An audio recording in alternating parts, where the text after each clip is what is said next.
Okay, I'm going to call it to order officially at 6:31. That is my job as superintendent because we are doing both a reorganization meeting and a regular meeting.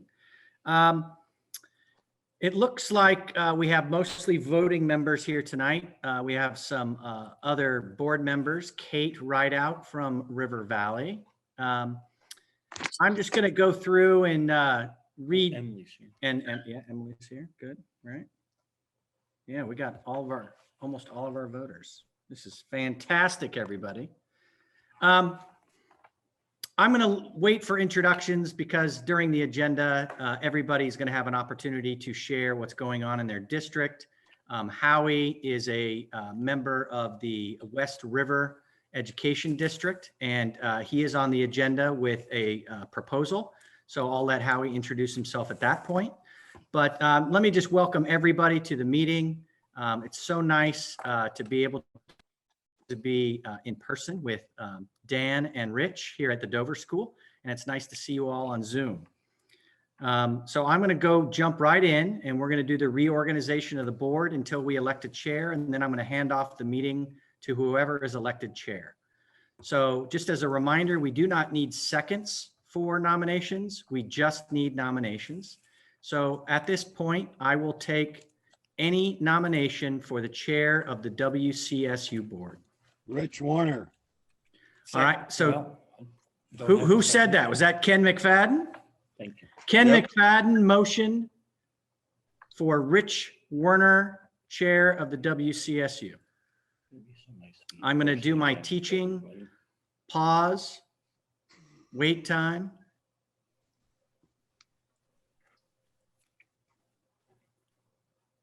Seeing no other nominations, I will close the nominations for chair. And for this, I will go and do a roll call vote in the future. Whoever is elected chair may wish to do a global vote, but just to elect the chair, I think we'll get this down. So I'm going to call your name and you're going to give me an aye if you are voting yes for Rich Werner for chair. You're going to give me a nay if no, or an abstain. All right, Ken, you made the motion. You may go first. Aye. All right, Allison Young. Aye. Al Clausen. Aye. Emily Long. Aye. Douglas Korb. Aye. Joe Winrick. Aye. Rick Thorpe. Aye. Mark Schaber. Aye. And Russ Cumming. Aye. All right, that is everybody that is a voting member. Oh, Dan MacArthur. Aye. Okay, Howie, you're not a voting member. I thought I was. Oh, no, you got I thought elected I was- on Monday. I got elected Thank you, at the Howie. last meeting. Not this one. Howie, I So apologize. I'll vote aye also. Thank you very much, Howie, and I apologize in advance Okay. and in past. One person.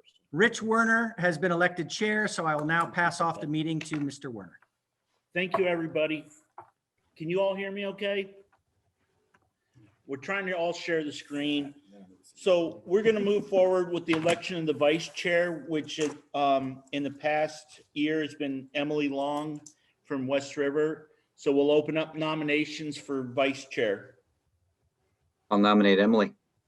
Okay, Al nominates Emily. I was never a teacher. I tried teaching DARE for a while. It was really difficult, but I'll give a pause like Bill. I'll try to pull up my innermost teacher. Interrogator pause. Okay, we're all done with the pause. Thank you, Allison. If there's no other nominations, I am just going to ask that all those in favor say aye. Aye. Aye. Aye. Aye. Aye. Aye. It appears as though the ayes have it. The ayes have it. Congratulations, Emily. Thank you for helping us out. Thank you. The next one is the election of the clerk, and this has been Al for the past few years for us. Pretty much the clerk is third in line, and they're the ones that get served when we get sued. So, I'd like to Um, nominate Al got Al Clausen for volunteer. clerk. okay, so we have a motion by Emily Long. Do we have any other nominations? Can you turn the volume up a little? Hearing no other nominations, again, I'm going to ask that all in favor, please signify so by saying aye. Aye. Aye. Aye.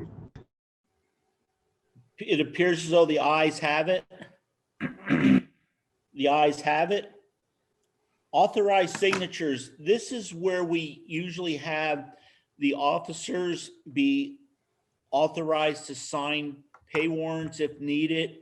That way we don't have to wait till a board meeting, and the super board only usually meets a few times a year. So if somebody would move to have the authorized signatures be the officers. Actually, Bill, I'm all set. So moved. Okay, Joe, did you move that? I did. And who I will. seconded it? Allison, thank you. Peter, I don't see you, but just let me know if we're going too fast, okay? Okay, thank you. So we have a We're good. motion by Joe, a second by Allison. Is there any discussion? Hearing none, all those in favor say aye. Aye. Aye. Aye. Aye. Aye. It appears as though the ayes have it. I watched the little yellow boxes and they all lit up. The ayes have it. So the authorized signatures, Lori is going to be the officers, myself, Emily, and Al. Paper of record. This is where we put any legal notices that we may have, and we've always used the Brattleboro Reformer. So if I could get a motion to move the Brattleboro Reformer. So moved. Thank you, Ken. Do I have a second? I'll second it. Okay, so Doug Dan. back, or Dan, I'm sorry, Doug is over in TV land. Seconded it. Is there any discussion? Hearing none. All those in favor say aye. Aye. Aye. Aye. It appears as though the ayes have it. The ayes have it. So our official paper record is the Brattleboro Reformer. Bill, do we have the meeting schedule in here? Last Wednesday of the month, starting in September. Okay, so for our meeting times and dates, we've always kind of reserved the last Wednesday of the month, starting in September, to have our meetings, our Wyndham Central meetings. If somebody would make that motion, So moved. thank you, Ken. A second? I'll second Second. it. Here, Peter. Okay, so Dan seconded it. Is there any discussion? Oh, time, I'm sorry, too. Ken, 6:30, good? 6:30. You good with Yep. that, Dan? Absolutely. Okay, so the last Wednesday of the month, starting in September at 6:30. If there's no discussion, are you ready to vote? Hearing no discussion, all those in favor say aye. Aye. Aye. Any, appears as though the ayes all had that one. The ayes have it. So starting in September, remember the last Wednesday of the month, and I think we're only missing 2 people. So, it's an excellent turnout. Thank you, everybody. Appointed treasurer. I believe Lori Garland is our treasurer. So we would need a motion to appoint her. I'll make that motion, Rich. It's Emily. Thank you, Emily. Do I have a second? Second. Thank you, Howie. So Emily moved and Howie seconded for Lori to be the treasurer. Is there any discussion? Mark, you have any discussion? No, I don't. Sorry about that. No problem. I just didn't want to walk over you. If there's no discussion, all those in favor say aye. Aye. Aye. Aye. Aye. It appears as though the ayes have it. The ayes have it. Congratulations, Lori. Assistant treasurer has been Terry Fletcher. So I would entertain a motion to appoint an assistant treasurer.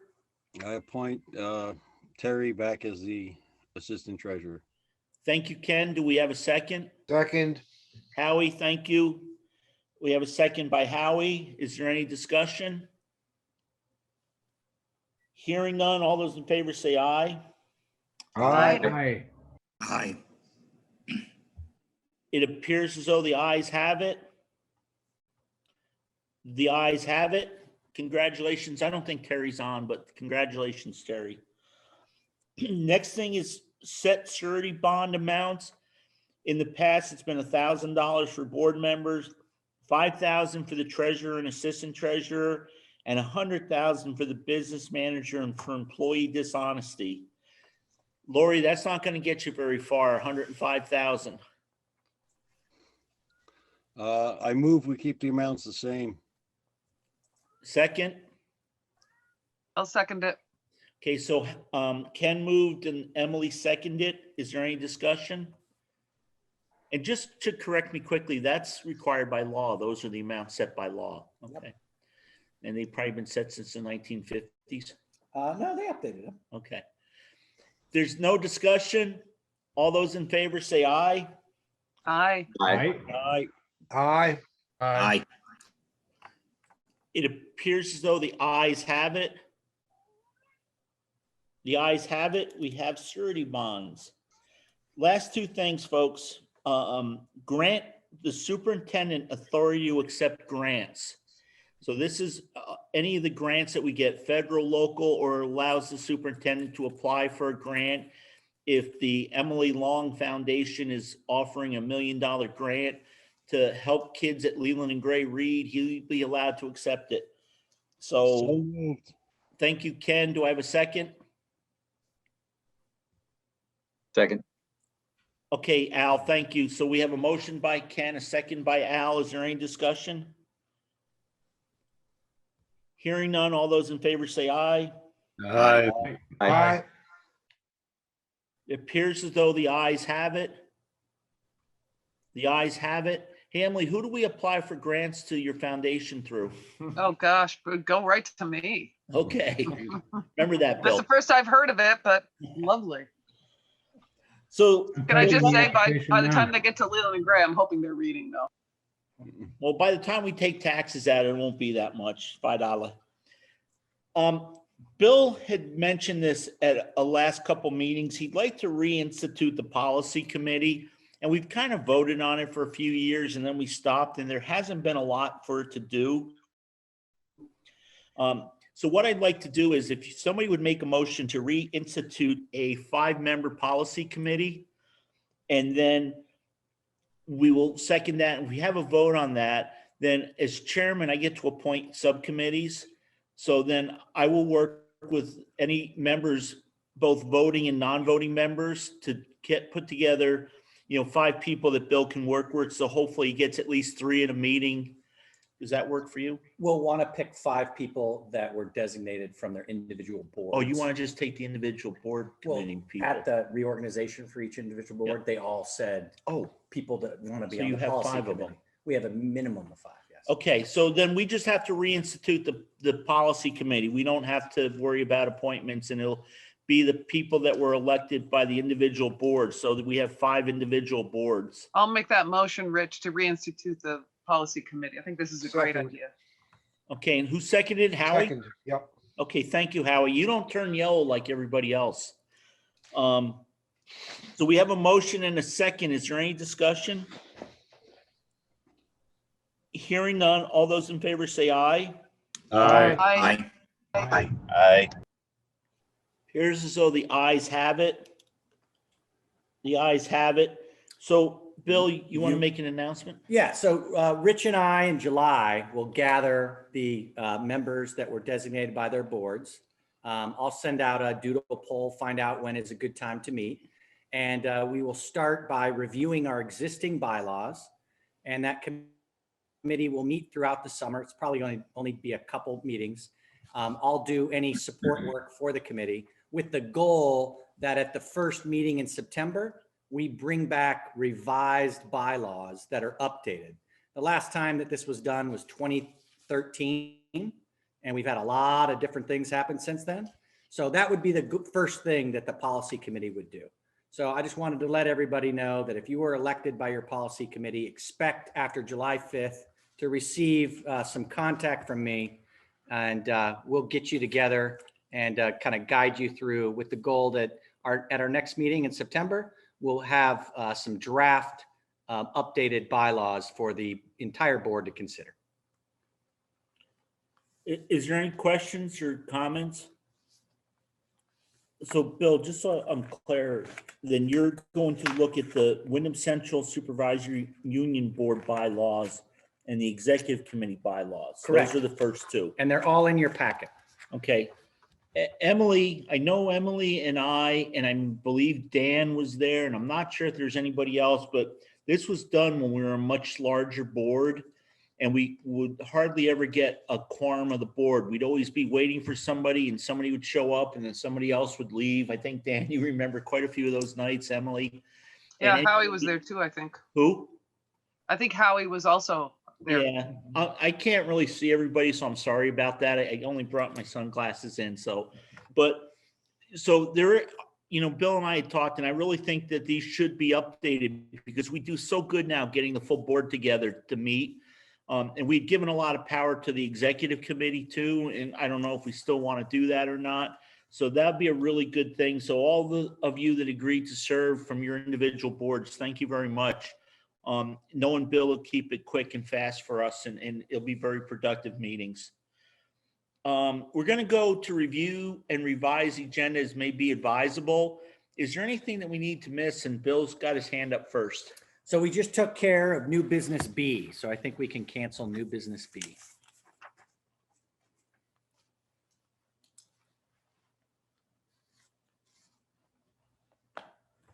Were we going to discuss the tuitioning between schools and Wyndham Central? I have to, at the last meeting, you guys Yeah. directed me to bring something in September. September, okay.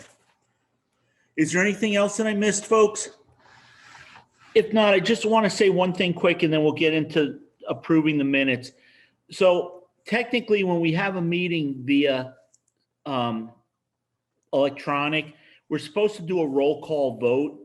And we tried that one of our first meetings and it took forever and we were a lot later. So just when I say it appears as though the ayes have it and I pause, a teacher's type pause, that's so that if somebody says, hey, wait, I don't think it was a unanimous or all the ayes said it, then you can question it at that time and then we'll do a roll call vote. A lot of this stuff doesn't require a roll call vote. So that's why I do that. And if anybody objects to that, let me know now. If not, we'll continue that way. We did that pretty much all last year and we had that discussion last year. So is everybody okay with that? Okay, I see a lot of head shaking.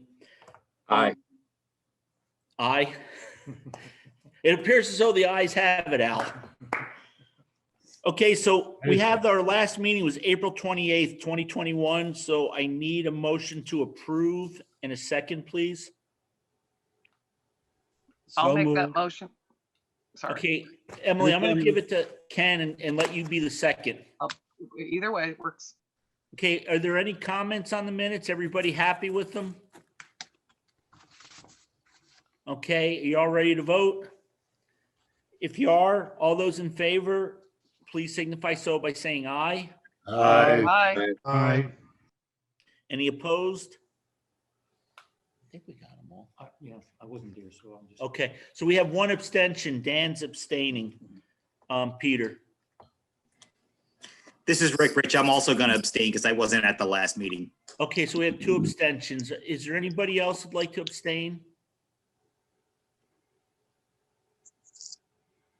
Okay, with the two abstentions of Rick Thorpe and Dan MacArthur, it's a unanimous vote.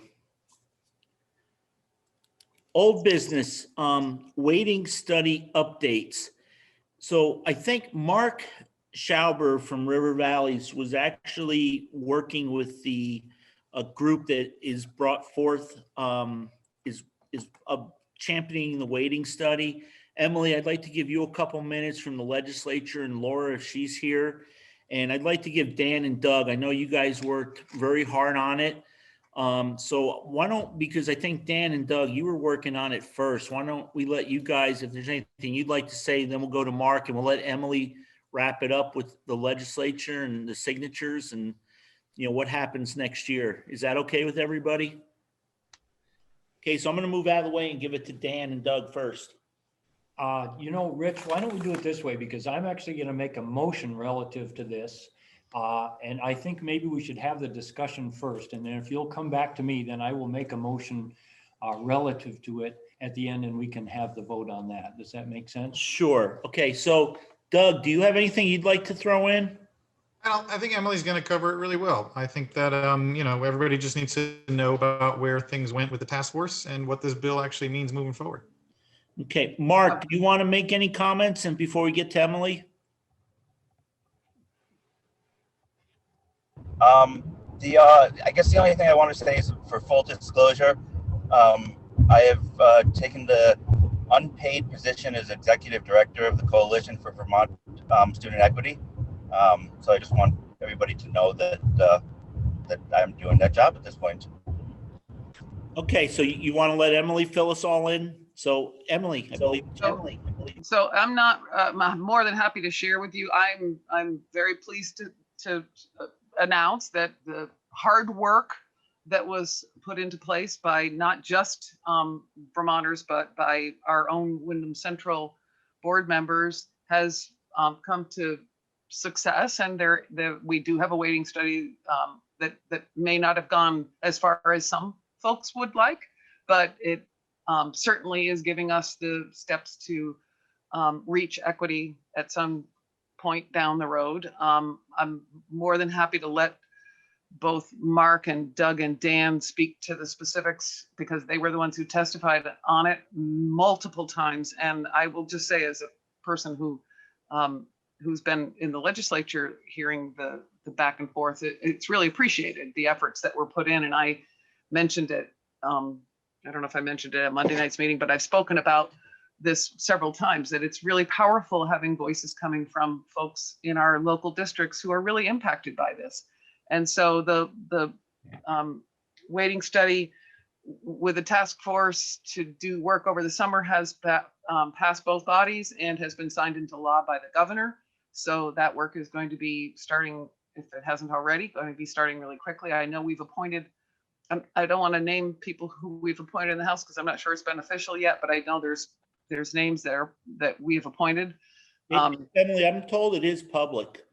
So I don't, yeah, and I'm not actually sure all of the names. Somebody can help me with them. I know Kathleen, if it's public, Kathleen James, I know was one of them, which is one of the reasons why I mentioned her, is because it's a Southern Vermont voice.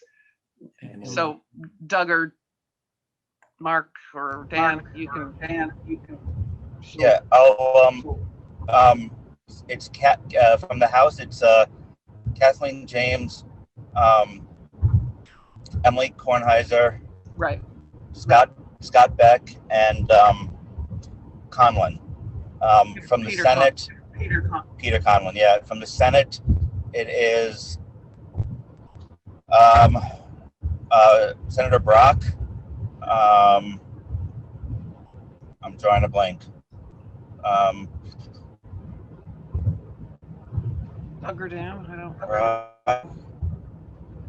Pulling the list up in my email. Thank you, Doug. Okay, well, we'll let Doug do that first. Yeah, I don't follow the Senate appointments as closely as I do, and I will just follow up on what Mark said about it's really important to have Southern Vermont voice, and we actually got that in here. And Representative Kornheiser is not just a Southern Vermont voice from Brattleboro, but she's also the vice chair of the Ways and Means Committee, which is a very powerful role and a very powerful committee on the work that needs to be done as we move forward. And I would just say one last thing about this. The work that we're doing here, I think, through the task force, the study committee, is going to inform future legislation as well.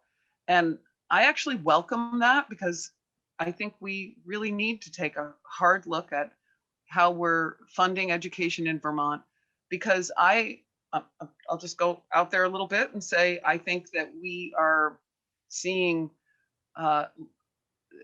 less support than I would like to see for public education in Vermont and for local voice in Vermont. And I would love to see us become a lot more powerful in that, championing public education. And so rural parts of Vermont are often overlooked. And I think we've got some good representation about rural Vermont. And I want to just end this by saying thank you to everyone who worked really hard and spent the time testifying to the legislature. Your voices mattered. They were heard. And I hope that you'll find the time to continue to do the good work that you've been doing, because it matters. So thanks. So Emily, I'd also like, Mark, I'll give you the floor in 1 sec. I've always talked about how fortunate we've been with having you, Laura, and Carolyn, as members of usually the super board or at least Wyndham Central. And I know all three of you put a lot of effort in, and I know it wasn't easy for some of you because it got difficult with parties and stuff, but I appreciate all the work that our legislators did locally. And we're going to give you all one of those pat on the backs by, through the computer. So you guys did a great job. And Al always has the best things. So I'm going to recognize Mark, and then I'm going to go to Dan, if that's okay with everybody. Thank you, Rich, and thank you, Emily, for that. I'm in a moving vehicle, so if you have a hard time hearing me, let me know. I just want to say that it was Emily Kornheit who worked with the Coalition for Vermont Student Equity to put in the amendment, which ultimately put the 2-year moratorium on the excess spending penalty threshold, or the threshold penalty. And that was a huge success for most of the districts in this SU. And we will have 2 years of that benefit. So although she's not here, I want to thank Emily for doing that. And Mark, I have the names from the Senate real quick. Hardy, Brock, Perchlik, and Chittenden. So. Yeah, thank you, Doug. I appreciate it. So if anybody has any questions, I'm happy to answer. I think Emily really covered it very well. So I don't have anything else to add at this point. Okay, if there's no questions, I'm going to give Dan the floor here. Dan, everybody I think can see Dan. So I'm going to make a motion, and as is typical of Rich, I believe he'll give me a chance to talk about it, but let me first make the motion. I'm going to make a motion that Wyndham Central Supervisory Union make a contribution to the Coalition for Vermont Student Equity in the sum of $3,000. Okay, so before we can go on, we need a second to that motion. Second.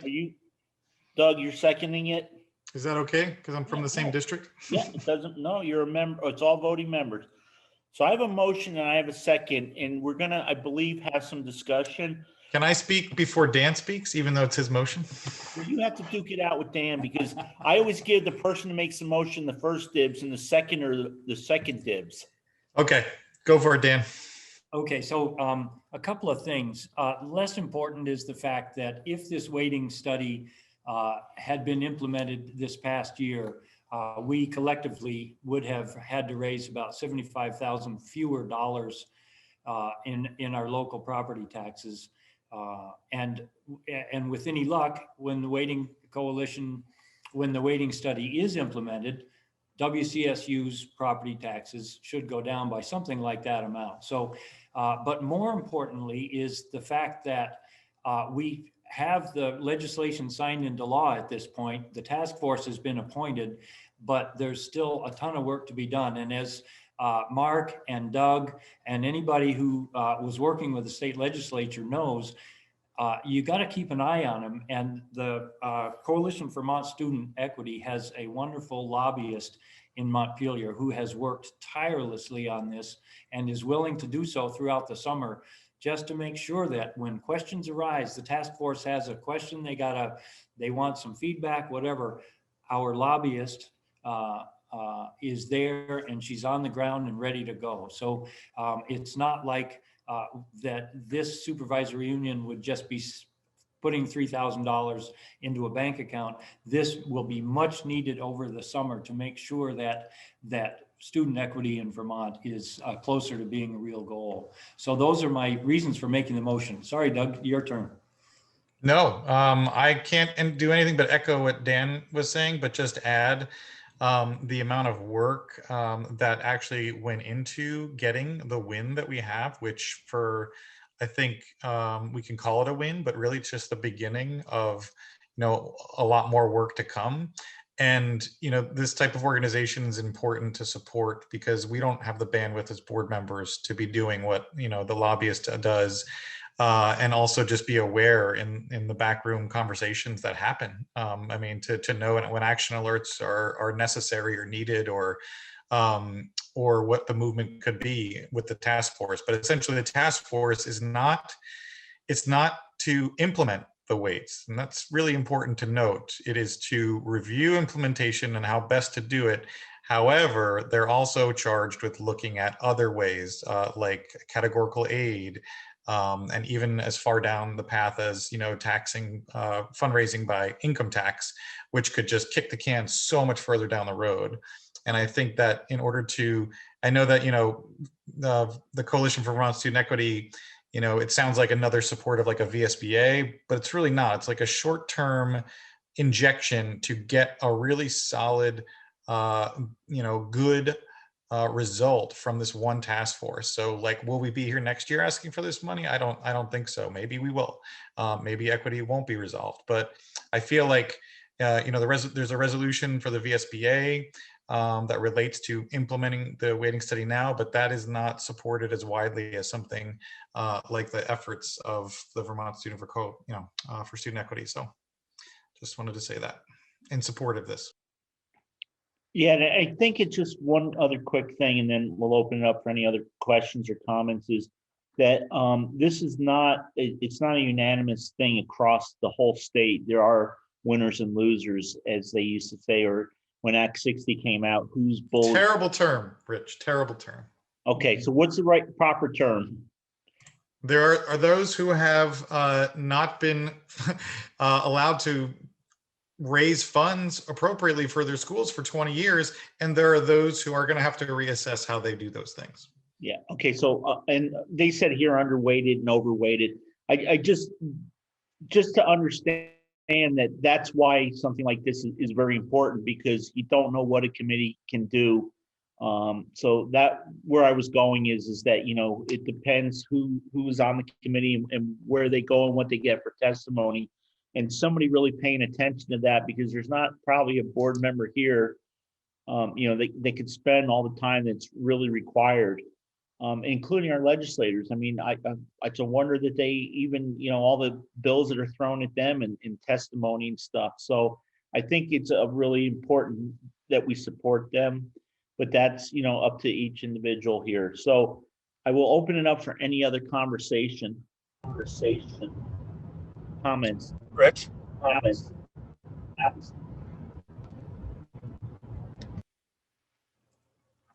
Go ahead, Allison. Yeah, I did just have a question, and I know that Doug really did just touch on this, but I just want to be very clear. The $3,000 would be going to the coalition? That's correct. That's my motion. And they do have at this point expenditures above what they've been able to put in the bank so far, and more expected over the summer, in order that the lobbyists keep careful track of what's going on up there. And I think Mark Schauber mentioned the fact that he's the executive director, but he also mentioned the fact that he's unpaid. None of this will go to Mark Schauber, just so everybody knows that. Maybe that answers your question, Allison. Yep, that's all I need to know. Thank you, Dan. Okay, go ahead, Ken. Yeah, two quick part question. One, this money comes out of our WCSU budget. And second part is, do we have that money? Okay, so I'm going to direct that to Bill, if that's okay. Fine. Yes, the money would come from the WCSU budget, and because of the guidance and leadership of this board in conjunction with our Director of Finance, you have a healthy fund balance in which I believe that's where we would take the money from. And I think Lori's shaking her head yes. You got an eye here. Okay, is there any other discussion? Al, I see you moved up front. Al, I see you moved up front. No. No, all good. Okay, Mark, did you have anything? I just wanted to make two quick comments. One, just so you know, the coalition is a Vermont nonprofit corporation. We're a 501c4. And the other is that all of you are invited, and I would love to see many of you at our now monthly, but we'll turn back to weekly meetings once the task force starts. So you are all invited to all of our meetings. That's it. Thank you. Yeah, you said. Okay, so Mark, Dan just said that he'll make sure that we'll make sure that gets out to all the board members who want to participate. So Thank you. you're welcome. Is there any other thoughts, comments, discussion? Or are you ready to vote? Call the question. Oh, hang on. Doug, I think has his hand up. And Yeah, then- I just have one last thing I wanted to say, which is sort of important. I think Dan touched on it, but I think it needs to be said again, which is we're kind of already voting in something where we're already seeing savings, or many of us are, with the the 2-year moratorium on the excess spending threshold. So I don't feel like this is something that we're voting to give. I think we've already been given something, and we're sort of, that never happens. I think when you're legislating or advocating for something, you never pay after the win. So I just want people to know that that's sort of where this is, and that you're going to see a lot of savings in that moratorium. Okay, thank you. Emily, you got your hand up too? Yeah, thanks. Just real quickly, I'm going to echo what I had said at the West River Board meeting the other night, reminding everybody that, and Dan is sitting here and knows this better than anybody, and Mark as well, that VSBA is we do pay dues to VSBA, and we should be making absolutely sure that they are acting on our behalf. And I would encourage everyone to continue to make sure that that is happening, because we need that support. And I will just tell you that since this is money put into lobbyists to lobby legislators, I'm going to be abstaining, as I did the other night, for this vote. But I, it's not against what you're saying. It's just that I feel uncomfortable since it's my dual roles. It'll be me being lobbied. Okay, thank you, Emily. Dan had his hand up in here. I don't know if you saw him, but we'll recognize Dan. So I wanted to say, Emily, in response to that I am on the Vermont School Boards Association board, and I'm on the resolution committee. Yes, Mark is on the board as well. I'm on the resolution committee from this region, and there's a good resolution which has come forward. Marlboro supported it, and perhaps others here as well. So as soon as the resolution committee starts seeing resolutions, I will be strongly advocating for the one which pushes the legislature to adopt a more fair and equitable weighting situation. So, so you guys, to a certain extent, with Mark and I already at the VSBA board, got better representation than anybody else in Southern Vermont, or perhaps anywhere in Vermont, really. So, but just so you know. Yeah, one quick thing, just what Dan said is that I agree.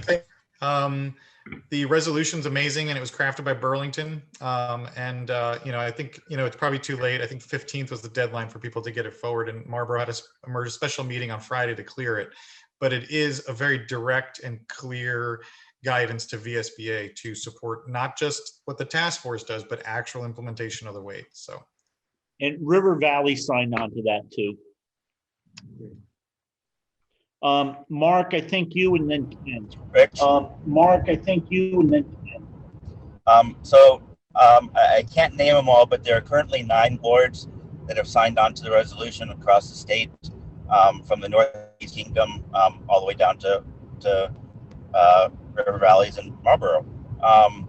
And the other is that just to avoid any potential conflict of interest, I too will be abstaining in this vote. Okay, go ahead, Ken. Ken, you're, I'm done. Just call the question. well, I think we're ready to vote. If you call the question, we got to have a vote on calling the question. Okay, well then just vote. Okay. If there's no more discussion, are you all ready to vote? Okay, if you're all ready to vote, all those in favor, please say aye. Aye. Aye. And any nays? Sorry, guys. Yep, Okay, there is a nay. Allison. Okay, so Fair I enough. have to do a roll call vote.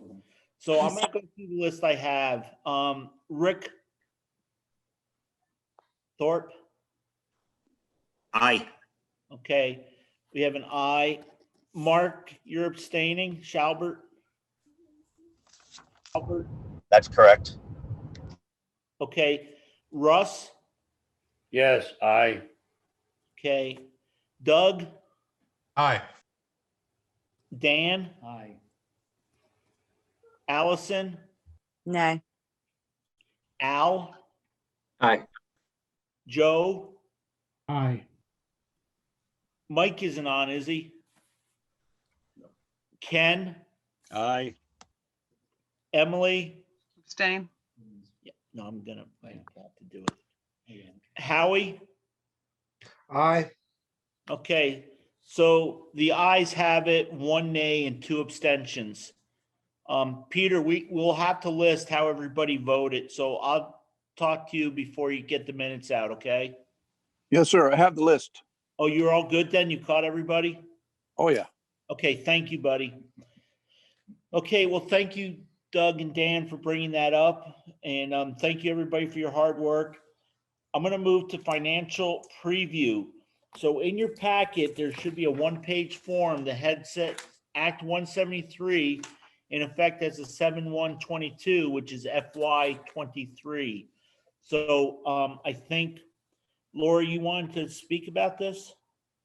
Yes, thank you. Good evening, everyone. I am just talking about this as a very high level first look preview. Act 173 does go into effect on 7/1/22, which is fiscal year 23. And believe it or not, we are right around the corner from budgeting for fiscal year 23. So as we have, I think both Bill and I have talked about in your individual board meetings, the change in funding will cause a reduction in funds that we will need to talk about. So just to give a little history for those new members of the board, or a refresher for everyone, what is Act 173, right? So I don't know if everybody had a chance to read this, but I'll just quickly read it. The purpose of Act 173 of 2018 is to support all students who struggle, including students who qualify for an IEP under IDEA. Act 173 preserves the entitlement created by IDEA and redesigns the Vermont Special Education Funding System to encourage a system of best practices in the general education classroom and intervention as needed over the course of a student's educational experience. So you've heard from our Director of Special Education and our Director of Instruction and Curriculum about how they have been, we all have been working towards this goal. And the board, when this act was passed, the WCSU board came out quickly and strong to form a subcommittee to look and evaluate how we share or not share special education costs. So out of that committee came a recommendation for a new cost methodology, which I've listed on the sheet there. And it's basically a shared model, which many, many districts across the state have been doing for many years. And before that, it was more of an individual model. So the next step is the funding formula will change now from a reimbursement model to the census funding or block funding. What this means is basically, in the simplest form, is the state of Vermont will say, based on your past reimbursements, based on your long-term ADM average, we're going to send you a check for $2 million or whatever that number is. And you have to, out of a $6 million special ed budget, that is what you get. And over the course of 5 years, that number will be reduced to come up with, they'll have a statewide cost per student. And so that number will be reduced to match that eventually. So we know just from the very high level basics, we haven't had any modeling from the state of Vermont or from the AOE yet. They did talk about it at the last VASBO meeting, so it should be coming. But based on what I can read in the law and understand, it will be anywhere from $345,000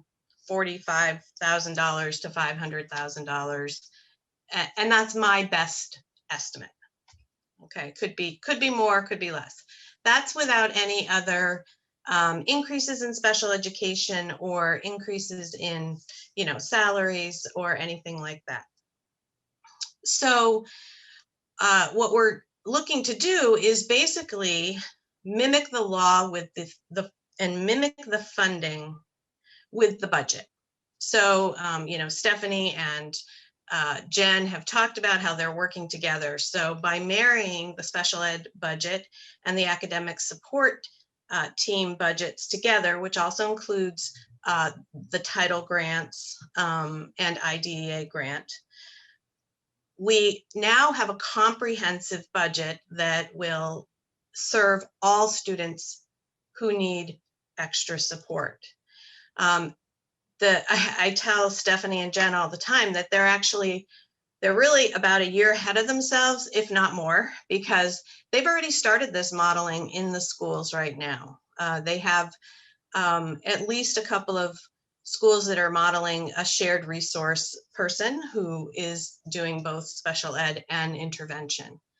So, this is just basically the funding following the model of what Act 173 is. So the new census block, it allows flexibility in the use of the funds. So an example of this would be right now, special education teachers can only work with special education students for the most part. There's a little leeway in that, but not really great leeway. It's pretty limited. Same thing with paraeducators. And they have to keep track of their time to make sure that is, we will lose money if their time documentation doesn't say they spent all their time working with special ed students.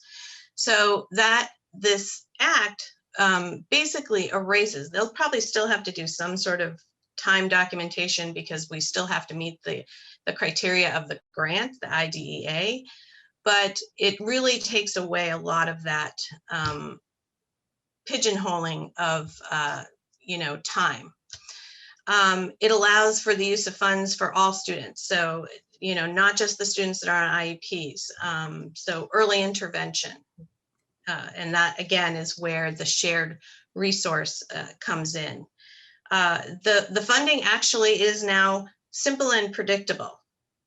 We know what we'll get for the next basically 5 years. It'll change a little bit with some indexing, inflation indexing and that type of thing, but really it'll be pretty standard for the next 5 years. So from a business management standpoint, that gives us an opportunity to be able to look ahead and make better decisions, knowing what we will have for revenues.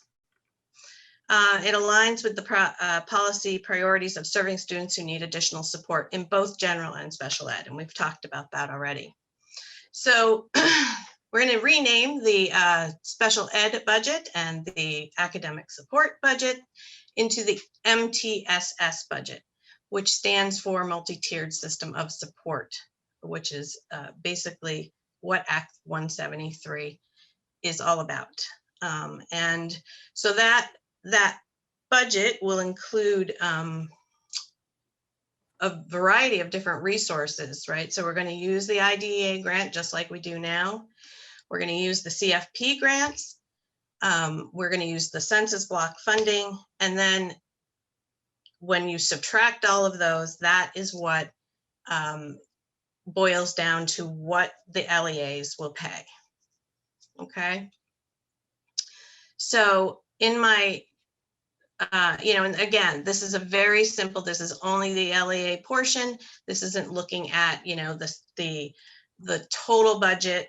This is just boiling it down to, after you take all those revenues out, what the LEA would owe. So I used the $345,000 as just for this model. Again, I'm not sure what that number will actually be until we get some modeling from the state.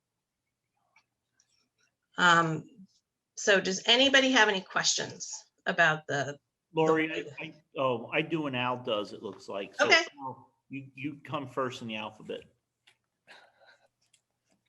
So if the funding is following the model, then technically we really shouldn't feel a pinch from this then, right? If the model becomes more efficient, even though there's a reduction in support, it should be fine.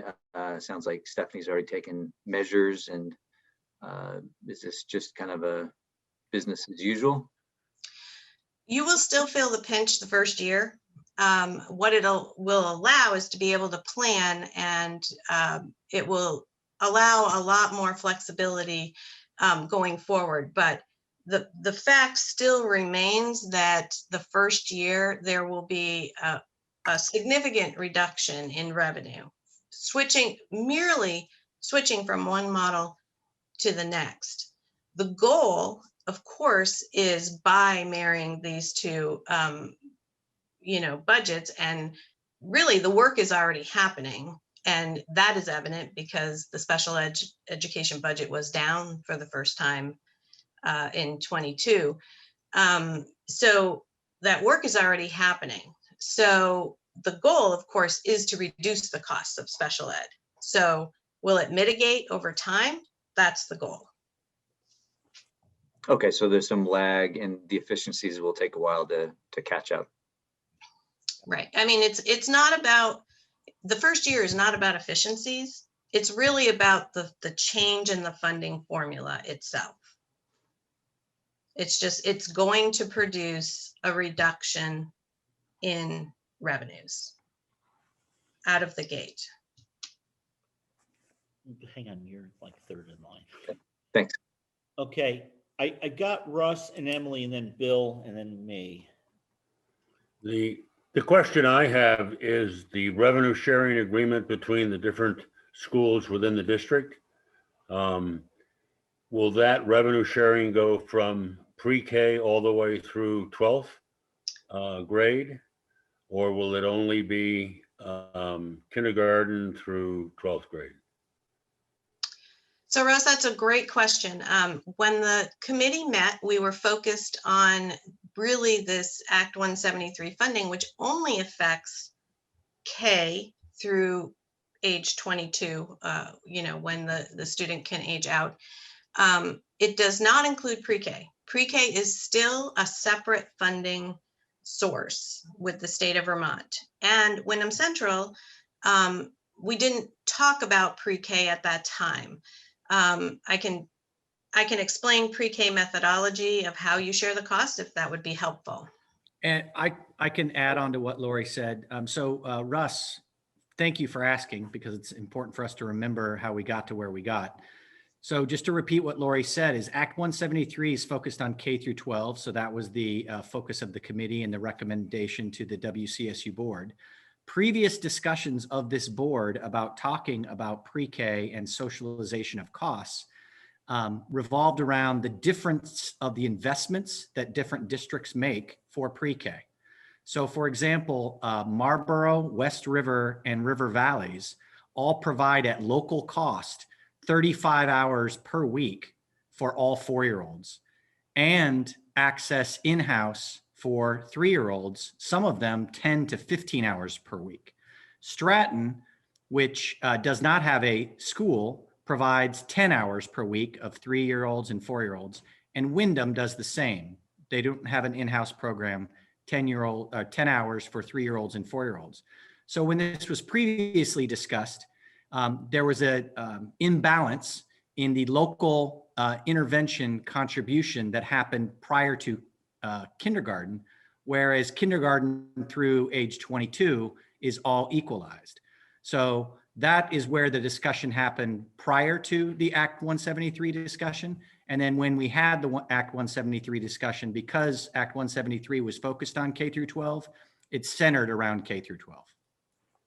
Is it possible to do a study to see what the risk sharing would do and what it would, how it would impact the system by including pre-K in all the schools in the district for the risk sharing or revenue sharing? I would defer to Lori's financial acumen. I sure an analysis is possible. It would just have to be, we'd have to make sure that we analyzed the local contribution as well as the risk sharing for ECSE, which is early childhood special education. Thank you. Right. So just to explain, just briefly explain, there are core pieces of the ECSE budget that are shared. The coordinator and basically it's the coordinator. And then if other costs are needed, that is when it becomes individualized. So it's definitely something to think about and to study for sure. Because that is early intervention, obviously, is only going to help the MTSS model. Russ, are you all set? We could model it for September. Yes, I am. Thank you. Okay, so Emily, if I could just have 1 second before, why don't we just, because of Russ's question, Lori, maybe you and Bill can just discuss this and maybe you can just do a quick spreadsheet for us or a quick write up like you did here, just to kind of show, what's out there. And then we can maybe look at that. And if we decide to do something, we can maybe meet in the fall and do a quick subcommittee and look at this. Oh, okay. Emily. Thank you. I'll be quick, and I appreciate Russ's question and comments and the move you just made, Rich. But I want to mostly just acknowledge the leadership that has happened in Wyndham Central around this. This bill is not easy. You have watched it be delayed in implementation and delayed in implementation. It has been a challenge from day one. It was a challenge. I was on the Education Committee when we passed this law, and it was a challenge then. It's a challenge throughout the process, and it's been a challenge, it's a challenge still today. But I just want to acknowledge for everyone who's here and watching the work that has happened in Wyndham Central, Stephanie, Lori, Bill, and many others who have worked really hard to keep students at the center of this, which was what the intent of the law, changes in the law were. So I just want to say, I really appreciate the really hard work that has been done in Wyndham Central. I appreciate you being leaders here. We are being leaders here, and acknowledge the administration and the support they have given to make sure that our students are getting what we need. So that was all. Yeah, I was going to recognize that Ken, Dan, and Doug from Marlboro, and there was a parent who is on the board now. Jude, I think. Yeah. That's right. Thank you, Rich. Yeah, myself, and Lori, I want to recognize her son because we had bounced so many ideas around, and Lori came into one meeting and said, hey, I was talking to my son and he did a math project and look what we got. So it was a really good meeting, and it was really interesting. We had a parent involved. So it was really good, and we put a lot of time and effort into it. So, kudos to everybody. The one thing I just want to say too, though, is, and I love, Lori does such a great job for us putting all this stuff together. But remember too, that, and I'm not to pick on our legislators, but really until the legislators finalize budgets, don't get real nervous. There's increases in here and those are probably going to be there, but we don't know exactly what numbers are going to happen. And I really think what we found over the years is other districts don't prepare as well as we do. And I think what you're going to find is that a lot of districts are all of a sudden going to say, oh my gosh, why didn't we know about this? And there's going to be a lot of kickback and there'll be a lot of people up going to Montpelier yelling, we can't do this. You got to do something for us. So don't let the numbers scare you until after the legislature does their final vote and leaves Montpelier in 2022. Because, with River Valley's budget this year, back in January, February, we're looking at tax rates well over $2. And by the time it all sugared out, we were only a few percentage points over last year. So I know, and Lori always gets so nervous. I'm like, Lori, relax, it'll be fine. We'll figure it out later, because until we have all the real solid numbers, it's really hard to know. So, Rich, can I comment on that really quickly? Those numbers that you're looking for the legislature, I know you know this, but I can't let it pass without saying it. It's based on what local decisions are, the decisions that locals make. It has nothing to do with the legislature in that sense. That we have to wait to see what the local spending is to decide how the numbers play out. So. No, but it's also things like, what the yield is what you're going to set the yield at, what the legislature, and I know it's all based on income and projections. So that's what I'm saying is in September, you can't get nervous. And even in January, and that's why we've. Right. But I'm sorry to interrupt, but it's what our local spending is, what actually we're waiting to hear what our local spending is to be able to say what those numbers are. So that's all I'm saying. And I celebrate that. I want the decisions to be made here locally about where we're going to spend. But it is not surprising to me to see, I have taken over the years, I have been quite skeptical, much more recently, especially of those December letters that come out, because they do not seem to be playing out in the way that, and granted, this year we're looking at a lot more revenue coming in from the federal government. But and I'm agreeing with you, but I just would say that we don't set the tax rate based on what we think you should be spending. We set the tax rate based on what you've decided to spend, or we have decided to spend. But, and also on other income, but let's get off of this because we're going to run out of time. I'll give Dan the last say if there's nobody else raising their hand, and we'll move on. We should not let the federal government off the hook. This is their law. They promised to fund it fully. And as that gets less and less and less, this throws the right back on the local taxpayers in the districts around the country. But let's remember that I don't think any of us disagree with the fact that we should be spending this money and doing the best job we can, but it was not supposed to have been paid for by us.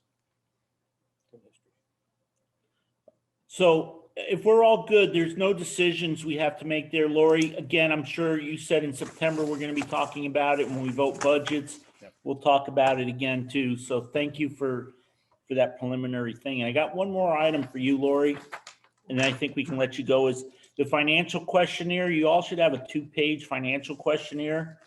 And I think we used to do this a little backwards, but Lori's completed it and she answered yes and no and put by whom in some places. So Lori, can I just, I had a couple questions for you.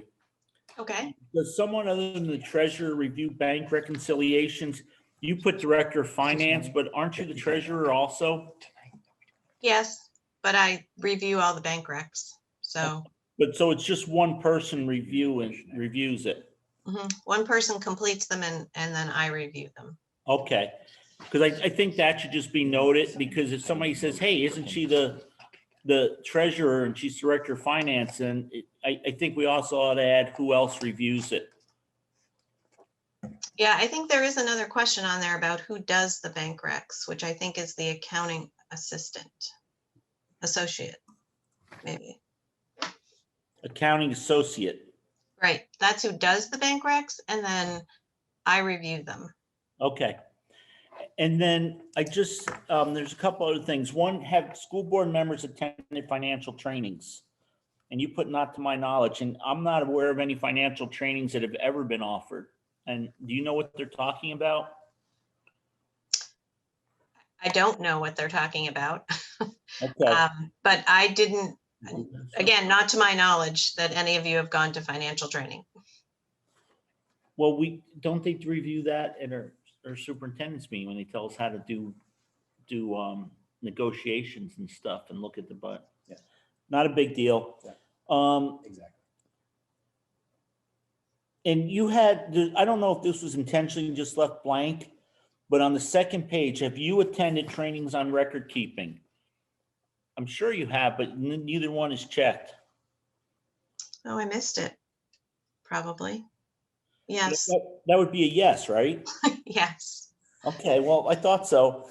And then the only one that kind of sparked some concern is, does any employee that you know of participate in any organization as a vendor? And that's checked yes.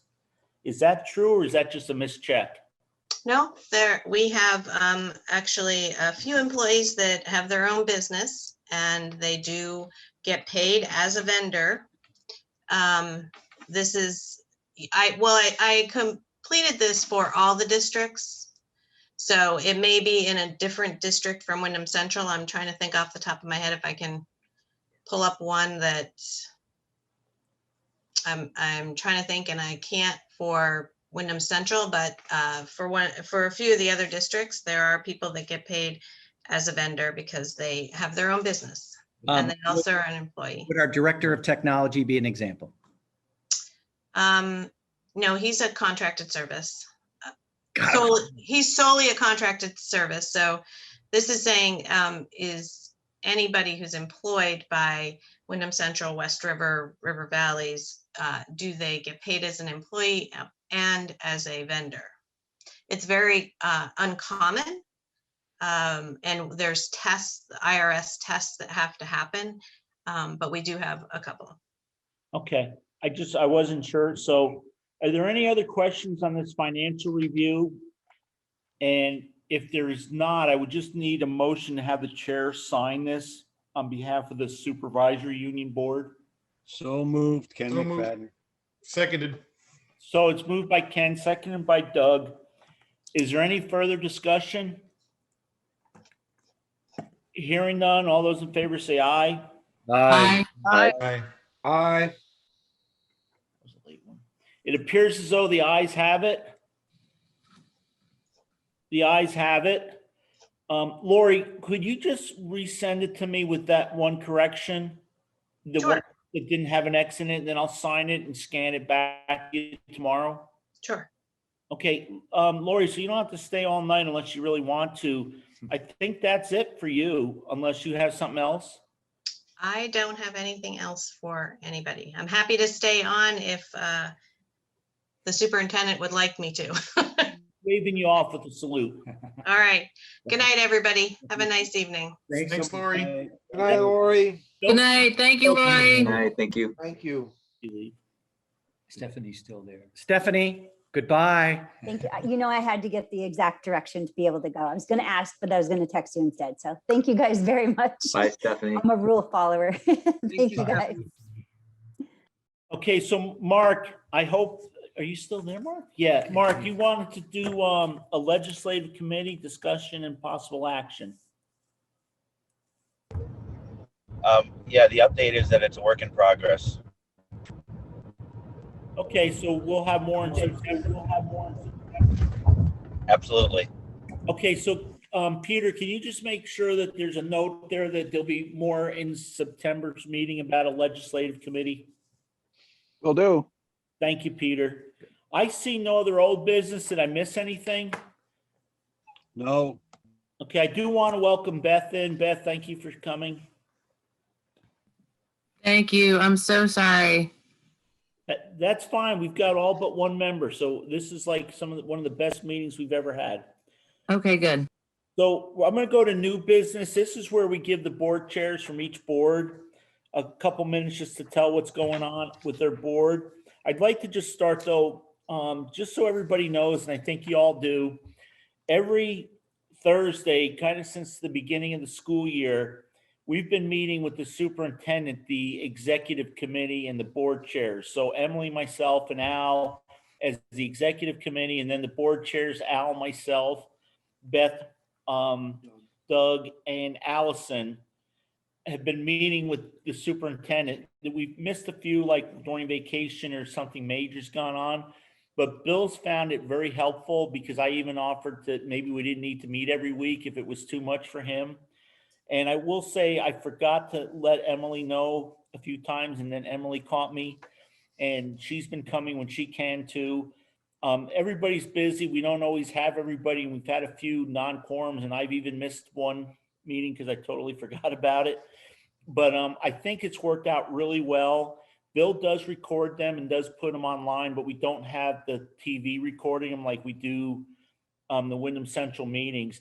So we do that weekly. We're going to meet tomorrow because Bill wanted to also have kind of a roundup of what happened tonight, and if there was anything that the schools did when they closed. I believe all schools are closed now, right? Yep. So all schools are closed.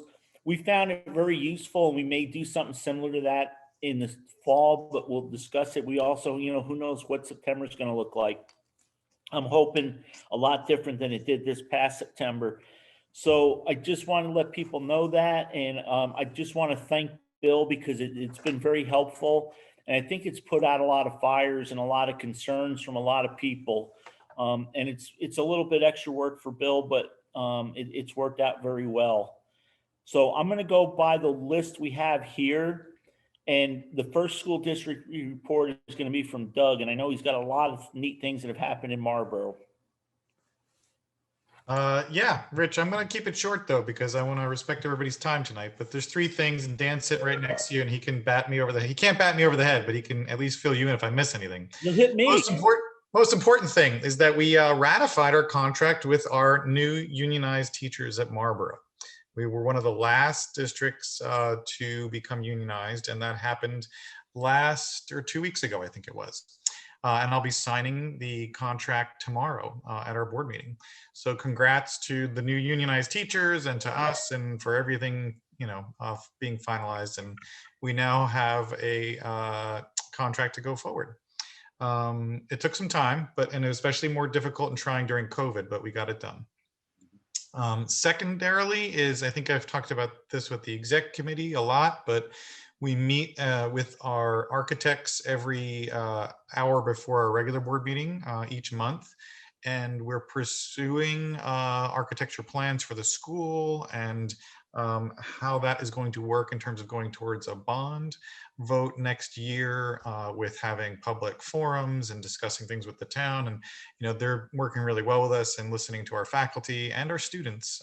And Dan sat in on a nice classroom session where the kids gave feedback to the architects, and it's really cool and really great to see. It's one of those projects that, I think, you're making real change in the district with. So those are 2 huge things. I think the unionization and the architecture plans. Aside from that, Dan and I have been like sort of spinning our legs on people waiting aside from just the regular board stuff. But I think that is going to be it for the major updates. Everything else is just business as usual, I think. Thank you. Dan's shaking his head yes, so he's agreeing with you, Doug. Yeah. Doug, you've been a real asset to this study group. You've been a real asset to Marlboro. And, I thought Dan was like the only chairman that they could ever have, but you've done a great job. So good work, buddy. Yeah. Well, thank you very much. I've got some great board members too, and some great admin, and Bill is amazing. So we're not doing it alone, and I'm not doing it alone for sure. Thank you. Allison from Stratton. Allison, it's been great to have you involved. You're probably the only person who's made every executive Thursday morning meeting. So even on vacation, we got to see you. And She's like the Eli Manning of executive meetings. Oh yeah, look at the glasses. Right. Hey, no, that's Red Sox, right? No. Anyway, yeah, sorry. And I apologize. I am currently hiding from my children. We're on vacation, so they're inside. So I apologize if there's some background noise. Stratton, let's see, we met in April. So we've actually are 2 longtime members of the Stratton School Board actually stepped down. Well, one term was up and one stepped down, retired. And so we've got a very, very green board. There's three of us at the, our regular town meeting. We didn't have anyone interested in stepping onto the board. So we actually are having a district meeting coming up here in a couple of weeks, and they may want to reduce the board back down to 3 members. So we'll see how that goes. I'm not really sure how I feel about it, but that's what's going on. We've had a lot of move-ins now, as opposed to last year when everyone else saw them. We're seeing a lot more movement there. So we're kind of keeping our eye on that and keeping up with we're sort of, I think we have sort of strict residency. We adhere very strictly to our policy and whatnot. So we're keeping an eye on that. And we've had some very interesting conversations about the weighting study. I think everyone at this point knows that, Stratton will be impacted, financially negatively by it, but people are starting to see a more global perspective on it, I think would be the best way to put it. And they're seeing, where the need should be, everyone should be equal. And I would just say that the community is starting to understand that there may be another side to it. So that's been really helpful. And I think that that's kind of it. We were hoping to slow down for summer, but we're not. So yeah, looking forward to the fall. Thank you, Allison. And it's really great to have you and have real involvement from Stratton too. So good job and thank you very much. Thank you, Rich. You guys are great to work with. Hey, Beth. Hi. Are you ready? Yes. Wyndham, I think, had a great end to the year. The kids all seemed super happy, and the playground has been taken out by George Dutton, and is a brand new surface for something fun and exciting. I think there's a lot of people that were sad to see the merry-go-round go away. I was not one of them, but anyway, we are looking into getting a new boiler system, which I think we all feel pretty good about. We had a meeting just last night. And so Lori's going to put up some numbers for us as far as how to best utilize our surplus, like where we want to put that. We really I certainly feel extremely solid in Lori and Bill's guidance. So that's been huge for me, and the Thursday meetings when I can make them. So, but otherwise I'm trying to think. I think, Sarah, I'm going to call her our co-teacher, is getting her license and doing some training, which is fantastic because the children absolutely adore her. She brings a tremendous amount of just love and joy, and she's so just wonderful with the kids. So she's been an absolutely wonderful addition to the school. I can't really think of anything else. I feel really good. Things are good. I think people are happy. The other thing is we changed our board time. We are no longer the first Monday of the month at 4. We are now the third Tuesday at 6. And we have gotten some more participation. I actually think the Zoom thing equally helps. And so it's been nice to have some young parents come in and offer some suggestions and some critiques and some hopes and wishes. And that's been really nice. So that's been something that I felt that's been a great thing for Wyndham Elementary School. I think the parents and the community are really coming together. That's about it. Thank you, Beth. And again, Beth really, had some big shoes to fill. Carolyn has been chair for that board ever since I've been involved in school stuff. Emily may know how long because she's got a few years beyond me. But it's, there was a 3 of you all from there for a long time. Now we have a new member, Russ, who seems to be having some really good questions for us. And you guys do great things up there in your school. And thank you so much for being part of Wyndham Central. Thank you. Thank you to everybody. So I'm gonna do River Valley real quick, unless Rick Thorpe has a burning passion to do it. Rick's. No burning passion here. Okay. Very quickly, we everybody knows Dover and Wardsboro decided to hold school starting in September. It was really a rough beginning because we had a lot of people that felt very strongly both ways. We were averaging 60 people a meeting on Zoom. And I got to tell you, for a guy that loved his flip phone and just recently got rid of it because it doesn't work anymore, it was really tough. But central office and we have an excellent board. We have some really good tech people. We have some great board members. We have some very senior members and some brand new members. And I think we all pulled together. The one thing I would say is that although people may not have all agreed with all of our decisions, everybody got a chance multiple times to give us their opinions and their thoughts and to weigh in on it. And we very fortunately, we did have a couple classrooms that some students tested positive, or there was enough concern that we did wind up having a couple different classes at different times during the year go totally remote. Our staff did a fantastic job because they pretty much did a hybrid all the way into April. I think they were all very relieved, and it was all ended this year. I got to attend both moving on ceremonies for both the Dover and Wardsboro building. Some excellent work by the 6th grade teachers and the administrators. I really felt bad for our 2 administrators because I think sometimes they felt like they had no allies between the staff, between the parents, the students, and the board. It was really tough. We did try to recognize them. So we did buy both our administrators some varsity jackets that unfortunately didn't make it to the final ceremony, but they hopefully will get here soon. And I think that's pretty much it. I'm really impressed with our board. They put a lot of hours, a lot of extra meetings, like I'm sure a lot of you did.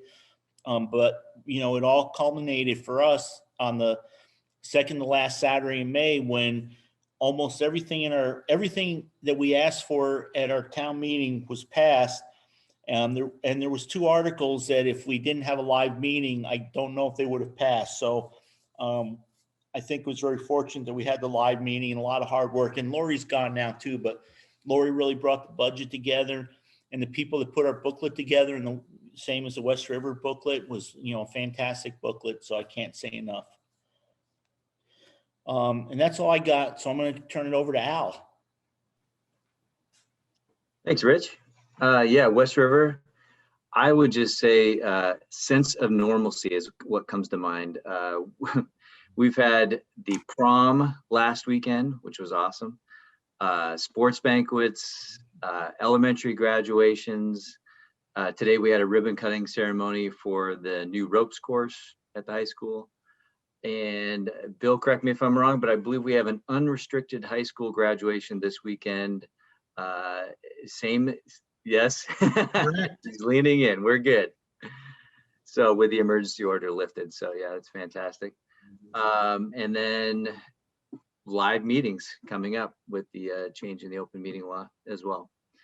So our meeting that we just had on Monday, we had some great presentations. We had McKinney Vento, homeless liaison there, workforce development, BDCC, the Brattleboro Development Credit Corp, talking about the Pipelines and Pathways program, which includes things like worksite tours, co-op classes, and sophomore summit.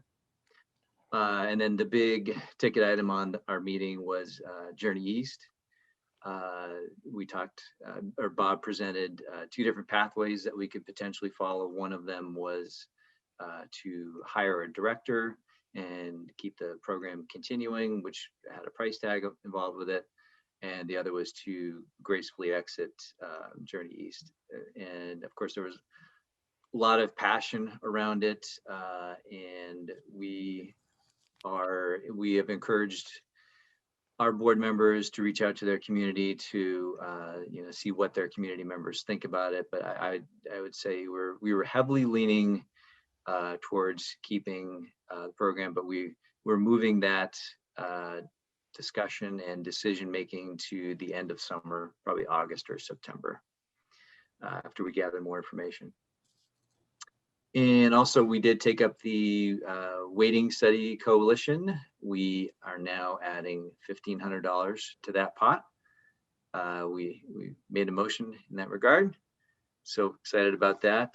And then finally, long-term planning. Our team has done an amazing job. They are meeting every single week to build, gather information of what we've already previously done. And then they're trying to build concepts to present to the full board by the end of summer. So looking forward to seeing what they're able to present. And that's it from our neck of the woods.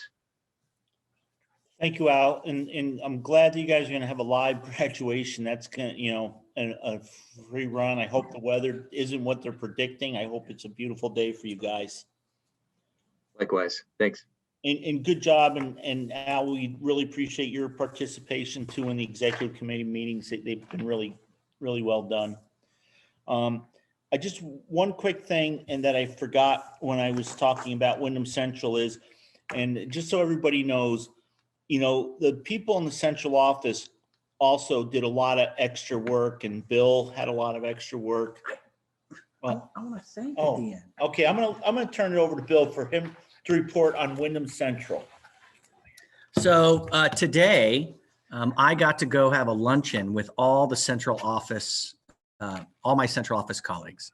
And that was instituted by your executive committee and on behalf of the entire WCSU. And it was special because I had no idea. I was just summoned to a meeting. I thought I was going to have to sit and go have my day was interrupted. And then I found out that I was getting to have a luncheon with all of my colleagues who really work behind the scenes. So you get to see me, you get to see Lori, you get to see Stephanie, you get to see Jen, the director of curriculum, and you get to see Greg, director of operations. But there are a dozen other employees that work in the central office that make the engine run. And they have been unbelievably adaptable during these last 15 months. Not only have a pandemic happened, but they have changed over an entire accounting system, an entire payroll system. They have merged districts. It is unbelievably, they have instituted an entirely new healthcare system.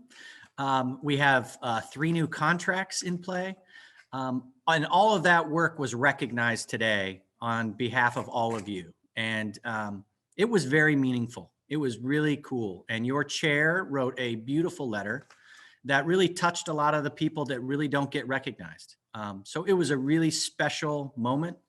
And I just want to thank you all so much. None of my other colleague superintendents have that level of support, and if they do, they certainly don't communicate it to me. I am just very thankful to be a partner with all of you, and that was just really special. And then on top of that, there was a very special little gift for Mr. Antone and his wife to be able to go and get some adult beverages at a new store in Newfane. So supporting the SU. So I'm very excited personally about that, but today's luncheon was really special, really meaningful, and just wanted to thank everybody for that. So thank you to the executive committee too, to working with me on that, because timing sometimes a little difficult with meetings. So I'm glad, Bill, that everybody enjoyed it. It was awesome. Number B was already covered earlier, so we're going to skip to the VSBA resolution. Howie, I'm going to turn the floor over to you. This was your request. This was discussed in an executive committee meeting. Howie had actually sent me an email, and I didn't realize it till about 8 months later. It was a little bit late, I think, to get it in there. But Howie, I'm going to let you take the floor, sir. All right. This resolution came about a while back when I received a missive that was jointly authored by the VSBA and the Superintendent's Association, which caused me to look into what is the relationship between the VSBA and the Superintendent's Association, which I found out is not only adjoining office spaces, but they own the same office building, which to me just does not seem right. The superintendents, as school board members, we have to write contracts to employ the superintendents. So to have the Superintendents Association and the VSBA entwined in this way just doesn't sit right with me. So I have been trying to get this resolution before the VSBA to get the VSBA to divest. We have the education system in Vermont is extremely heavily overweighted in administrators. We have 55 superintendents. We have a lot of administration for a small state, and things are going to be shaking out over the course of the next 20 years. Over the past 20 years, I've seen the superintendents gain more control over the schools, and the school boards have less. So this is my little bit of push to change that orientation. So thank you for entertaining this. If you guys want to support it, it would go to the VSBA. I honestly don't expect it to pass the VSBA, but I think it's important that all the VSBA members are aware of this association, because I think a lot of people aren't. Okay, Howie, thank you. I just want to say in your packet, there's this resolution that Howie was talking about. It says, whereas the Vermont School Boards, a couple lines, and therefore be it resolved. I will say that we did discuss this at an executive committee meeting, and there was some requests made of VSBA to ask them about the relationship. And I know there was a lot of work done. So if Howie, if you don't mind, I'm going to let Dan talk for a couple of minutes. Yes, please. So Howie, I felt that both Neil Odell, the chair of the board of the VSBA, and Sue Siglowski were pretty open and direct with you, and I hope you felt that same way. Did they, I mean, they may not have resolved all of your issues, but what I would like to say on their behalf is I think that they bent over backwards to at least explain the way they saw things. Oh, yeah. No, they did. Make you comfortable with with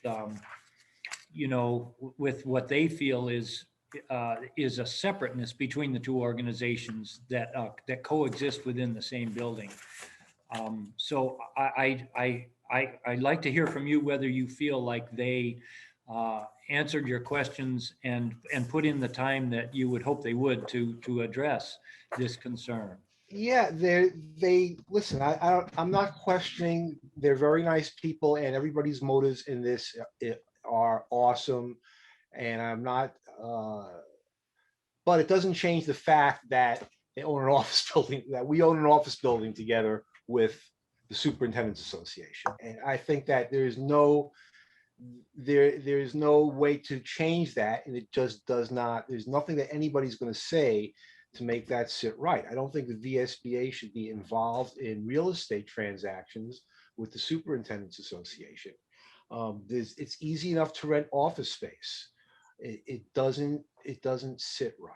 And yeah, they went out of their way to try and explain it to me, and I understand the logistics and the cost savings and all that other stuff, but it still doesn't sit right. If the VSBA were to buy a building with the Vermont Education Association, people would be up in arms. So I know it's a pain in the neck for people. They would have to move to a different office. But so anyway, if you guys entertain this, we'd go before the VSB general membership, and it would get debated on the floor of the VSBA. And if not, I guess it just dies. So Howie, just for a correction, the VSBA has already taken all their resolutions. So this would be something we could present to them next year. It's too late to get something in this year.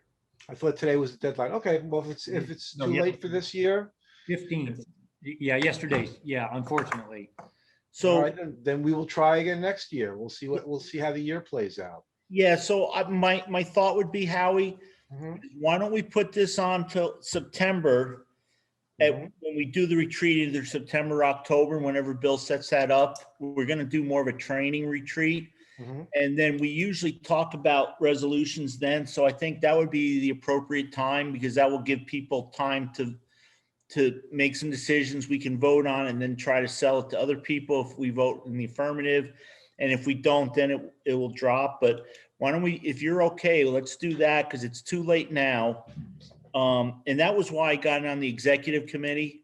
Because I thought if the executive committee wanted to approve it, and we did say that we couldn't approve it, it should go to the full board. I was not thinking about deadlines. I was thinking we were earlier on our board meeting. So I will take full blame for this twice on you, and it's not intentional, believe me, buddy. Well, look, I just wanted to be on people's radar. You know, we rely on the VSBA for a lot of advice. It's a steady stream of policies. I think people need to be very conscious of how the power is flowing behind the scenes here, because things are going to be changing. We have a new Oliver Olson's on the Board of Ed now. Things are going to be shifting around. There's a lot of dissatisfaction with the funding systems, and the VSBA has an important role to play. Yeah, and the only other thing I'm going to do, Howie, if you're good with it, is if we have this discussion in September, I know the VSBA sent some information out and stuff, so I'm going to just ask them, they will just send that to us too, so we can, see what their response was, and we'll put it down for discussion in September, October, okay? Sure, absolutely. Does anybody else have any comments, or would anybody else like to say anything, or is everybody good to wait till September to weigh in on this? Yeah, I'm good with it. And thank you, Howie, for your continued participation. And Rich and Dan, you both, that really means a lot. So I feel like we're really looking into things that maybe a lot of other boards or supervisory unions are not. So I feel like I'm ahead of the game here as a new board chair. So I appreciate that. Thank you. So Peter, can you just make sure that shows in the minutes, and Bill's writing it down, so we'll make sure that gets put in, and we'll get all that information out again ahead of time for you all. So thank you. Will do. Yes, sir. Peter, you're good. Okay. I'm going to move on to meetings going forward, like this one.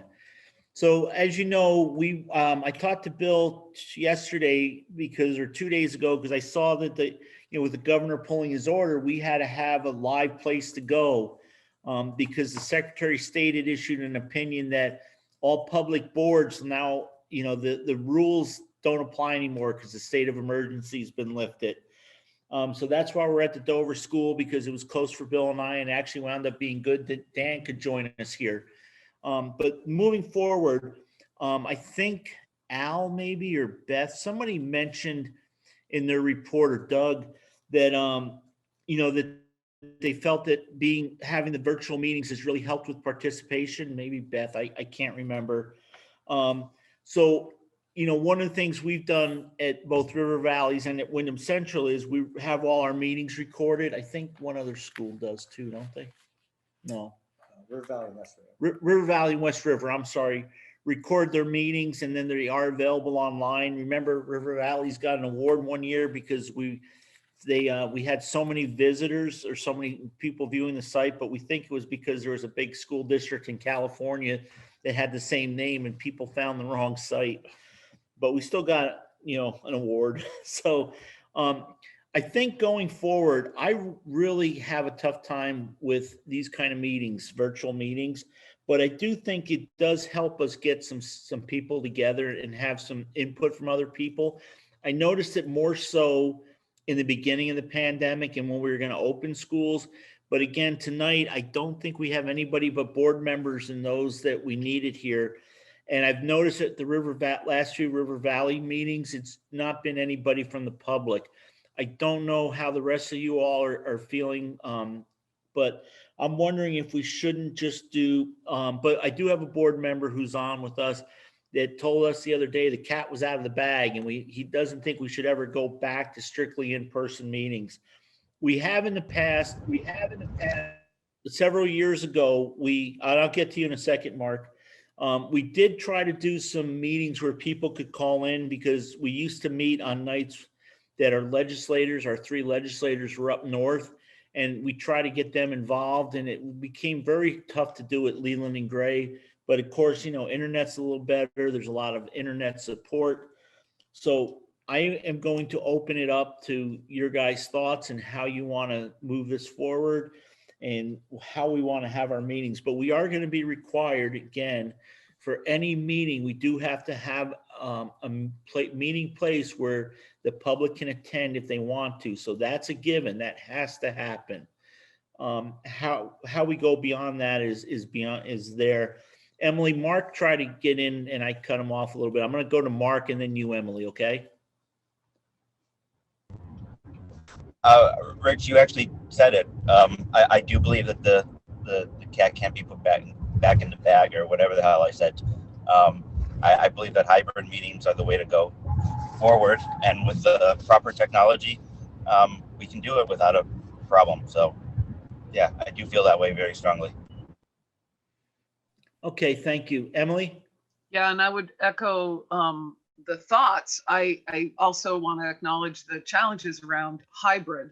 But I do think, and I'll say this also from a legislative perspective, where once you've opened up an opportunity for communities to participate, or community members, constituents to participate, it is a value that we should respect. And so I would also say, if we were holding these meetings in person, it was pretty rare for us to ever have a community member attending a Wyndham Central board meeting unless there was a specific reason around it. So it doesn't surprise me that we don't have community members, but I would take a look at some of our local meetings. I think we've had quite a considerable amount of, and I'll look to Al and Joe on this, but a considerable amount of increase over time, maybe due to some issues, but at our local board meetings. And I would hate to not have those there. And I'll say one last thing about this. Sometimes it's not actually the participation, but the ability to review and you know, for us at West River, we've always recorded our meetings. BCTV has been wonderful in being there for us. I mean, I shouldn't say always, but for a very long time we have, since it became available to us for years. And I think that's always been a real asset. I just really believe in opening our meetings up for public in whatever way we possibly can. And I would like to support that as well. But I also really miss being in person. So but I did tell Mark that I could put the cat back in the bag and I got yelled at. So just so you know. Rich, can I weigh in? Yeah, go ahead, Beth, please. So because we've changed our meeting time, which our meeting time, a lot of it was based on the fact that, and I'm sure Emily can appreciate this, since Carolyn is a representative, we were doing Monday meetings at 4, because then she was leaving after that meeting to go to Montpelier. That worked, but now with Zoom, she can continue to make those meetings, and then we're able to bring in other people in our community. I'm happy to be at the school, to have a place where people can gather. But I do also feel like this has worked for us in allowing parents and community members who at 4 o'clock might still be at work. So it's good with me. I dislike the computer immensely, but I'm okay with it. So it's all good with me. Beth, you can join my club. I hate technology. Yes, I used to call my children when they were at Wyndham Elementary School to help me figure out what I was doing on my computer. So no, but it's all good. I've learned a lot in this last year. So I'm happy, and I think the community's happy. So I'm going to go with that. So I don't see anybody else raising their hand. What I was going to suggest, if this is good with you guys, is we do have our policy committee going to be looking at the policy for Wyndham Central and for the executive committee.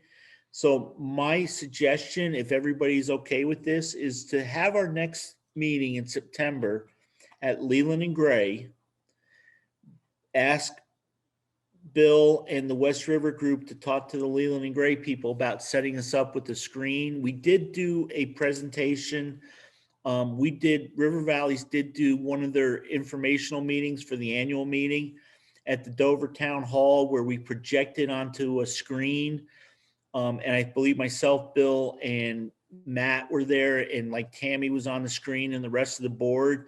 And although it probably wasn't the greatest setup, it wasn't too bad. Everybody said they could hear and it seemed to work pretty well. So if you're all okay with that, why don't we plan on doing our next meeting that way? We do record Wyndham Central meetings, Bill, on TV. And that they are available for people. And why don't we let the policy committee write that into the bylaws, how they should think it should go, and then we can discuss that at the meeting. Is that good with people? Yes, that sounds great, Rich. Thank you. I think that's a good plan, Rich. Al's thumbs up, Emily's thumbs up. Is there anybody that disagrees? Okay, Bill and Peter, just make sure it's in the minutes for me, Peter, and Bill, you'll take care of that with your executive, with your team. Yep. Consensus noted. Okay. I have nothing else under new business unless somebody else does. No. Okay, hearing nothing, we have two policies that we warned, and I believe Bill posted them where he's supposed to post them. And it's F23 capitalization of assets and D4 Title I comparability. So I would like to ask for somebody to make a motion to adopt those two policies, F23 and D4, which should be in your packet. They I look will like make this. that motion. Ken, you made the motion? Yes, both policies. Do I have a second? I'll second. Okay, Ken moved, Beth seconded. Is there any discussion, Ken or Beth? No. I mean, not for me. Is there any discussion from anybody? Are you ready to vote? Okay, all those in favor, please say aye. Aye. Aye. It appears as though the ayes have it unanimously. The ayes have it. I've got really bad news for you all. Our executive session, there's nothing for executive session. So I am looking for somebody to adjourn our meeting about 45 minutes early. So remember this. I will make that motion. Second. Sorry, I have was a that, 45-minute thing to discuss. were both meetings, were both Quiet, Barb. policies just voted in? Yes, Thank you. Ken moved and Beth McDonald seconded it. Oh, yay. And they all voted in favor. And then our next meeting, September 29, 2021, 6:30, Leland and Gray, for those who want to come in person. And we'll have some kind of hybrid Zoom meeting set up. And can you move to adjourn? And Rich, before you adjourn, Yep. can I just say very, very quickly, thank you to you, Rich, for your leadership throughout this whole year. It has been really challenging, and I really have appreciated your level of communication. You and Bill working together with the team here we have in Wyndham Central. I think we are showing amazing leadership here. And Rich, you're right at the head of that. So thank you. Amen. Thank you. I really appreciate it, guys. And you've come a long way with that computer. Yeah, thanks. Ken, right? Ken, you're right there with me, Yeah. dude, I think. September You got 20, 2021, 6:30, Leland and Gray. Ken, you move to adjourn. Second. Allison seconded it. Thank you, guys. And we'll see you all September 29th. Thank you. Have a good one. Thank you. Good night.